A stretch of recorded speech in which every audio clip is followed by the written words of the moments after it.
વડાપ્રધાન મનમોહન સિંહના નિધનના પગલે 7 દિવસનો રાષ્ટ્રીય શોક જાહેર કરવામાં આવતા કાંકરિયા કાર્નિવલ રદ કરી દેવાયો છે, જ્યારે 1 જાન્યુઆરીથી શરૂ થનારા ફ્લાવર શોની પણ તારીખ બદલાશે, જેની નવી તારીખ હજુ સુધી જાહેર કરાઈ નથી.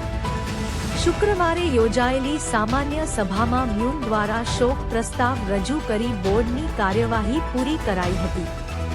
મેયર પ્રતિભા જૈને કહ્યું કે રાષ્ટ્રીય શોકને કારણે કાર્નિવલ બંધ કરવાનો નિર્ણય લેવાયો છે. 2 દિવસ કાર્નિવલ ચાલ્યો તેના ખર્ચની ચૂકવણી બાબતે કમિટી બનાવાશે, જે ખર્ચ બાબતે નિર્ણય લેશે.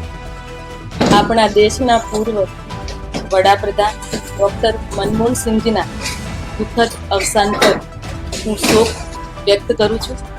ઈશ્વર તેમની આત્માને સદગતિ પ્રદાન કરે તેવી પ્રાર્થના. ભારતવાસીઓ તેમના રાષ્ટ્ર માટેના યોગદાનને હંમેશા યાદ રાખશે. મારી વિનમ્ર શ્રદ્ધાંજલિ અર્પણ કરું છું. આ દુઃખદ અવસાન થયું છે, એના લીધે જે કાંકરિયા કાર્નિવલ છે એ સંપૂર્ણપણે રદ કરવામાં આવે છે. રાષ્ટ્રીય શોક જાહેર થયો છે.